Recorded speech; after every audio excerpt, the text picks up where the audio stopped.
সড়কপথে ভারত ও বাংলাদেশের যে বাণিজ্য হয় তার ৮০%ই হয় বেনাপোল স্থলবন্দর দিয়ে। যশোর বেনাপোল মহাসড়ক হয়ে যা চলে যায় দেশের বিভিন্ন অঞ্চলে। এই সড়কের সুরক্ষায় ২০২২ সালে ১৭ কোটি টাকা ব্যয়ে বেনাপোল পৌর গেট এলাকায় বসানো হয় ওয়ে স্কেল, যার পুরো অর্থায়ন করে জাপান সরকারের উন্নয়ন সংস্থা জাইকা।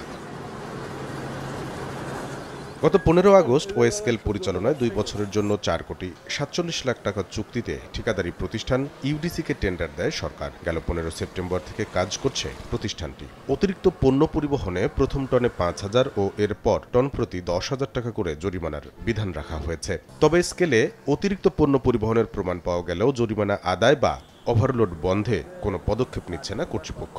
কারণ হিসেবে ব্যবসায়ীদের অসহযোগিতাকে দায়ী করছেন তারা।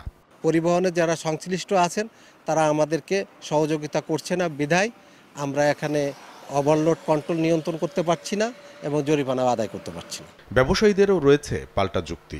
আমাদের মূলত সমস্যা হচ্ছে আমাদের এখানে বন্দর ৩টা: ভোমরা, নোয়াপাড়া, বেনাপোল। শুধু বেনাপোল স্থলবন্দরে স্কেল চালু হলে বেনাপোলের ব্যবসায়ীরা, ইম্পোর্টাররা ক্ষতিগ্রস্ত হবে। কারণ এর যে জরিমানা সিস্টেম, যদি একই সাথে ৩টে স্কেল চালু করা হয় সেক্ষেত্রে আমরা পূর্ণাঙ্গ সহযোগিতা করে স্কেল চালু করার পক্ষে আছি। এদিকে পণ্যবাহী ট্রাকে ওজন স্লিপ না থাকায় সড়কে ওভারলোড বন্ধ করা যাচ্ছে না বলে দাবি হাইওয়ে পুলিশের। এখান থেকে যে ওভারলোডের গাড়িগুলো প্রবেশ করে, আমরা যখন চ্যালেঞ্জ করি ওজন স্লিপ না থাকার কারণে আমরা অনেক সময় আইনি ব্যবস্থা গ্রহণ করতে ব্যত্যয় ঘটে। ভারত থেকে প্রতি বছর প্রায় ২৫ লাখ মেট্রিক টন বিভিন্ন ধরনের পণ্য আমদানি হয়ে থাকে। সময় সংবাদ, বেনাপোল।